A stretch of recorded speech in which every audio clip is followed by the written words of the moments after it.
My topic tonight is a more sober one, of concern to publishers as well as editors.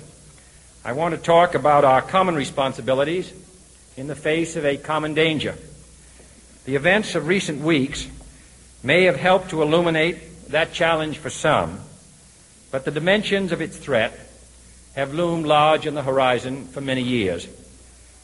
Whatever our hopes may be for the future, for reducing this threat or living with it, there is no escaping either the gravity or the totality of its challenge to our survival and to our security, a challenge that confronts us in unaccustomed ways in every sphere of human activity.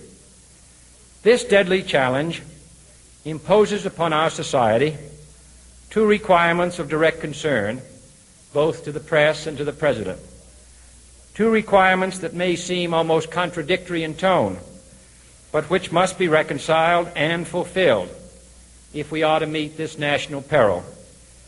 I refer first to the need for far greater public information, and second, to the need for far greater official secrecy. The very word secrecy is repugnant in a free and open society, and we are, as a people, inherently and historically opposed to secret societies, to secret oaths, and to secret proceedings. We decided long ago that the dangers of excessive and unwarranted concealment of pertinent facts far outweighed the dangers which are cited to justify it. Even today, there is little value in opposing the threat of a closed society by imitating its arbitrary restrictions. Even today, there is little value in ensuring the survival of our nation if our traditions do not survive with it.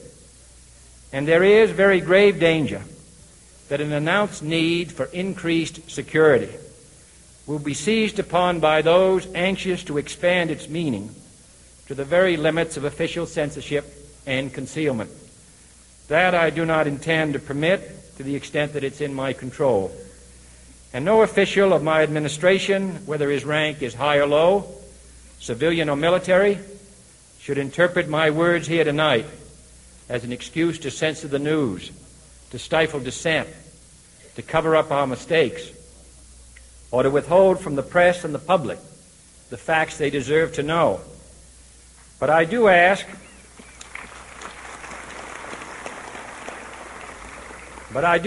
every publisher, every editor, and every newsman in the nation to re-examine his own standards and to recognize the nature of our country's peril. In time of war, the government and the press have customarily joined in an effort based largely on self-discipline to prevent unauthorized disclosures to the enemy. In times of clear and present danger, the courts have held that even the privileged rights of the First Amendment must yield to the public's need for national security. Today, no war has been declared, and however fierce the struggle may be, it may never be declared in the traditional fashion. Our way of life is under attack. Those who make themselves our enemy are advancing around the globe. The survival of our friends is in danger. And yet no war has been declared. No borders have been crossed by marching troops. No missiles have been fired. If the press is awaiting a declaration of war before it imposes the self-discipline of combat conditions, then I can only say that no war ever posed a greater threat to our security. If you are awaiting a finding of clear and present danger, then I can only say that the danger has never been more clear, and its presence has never been more imminent.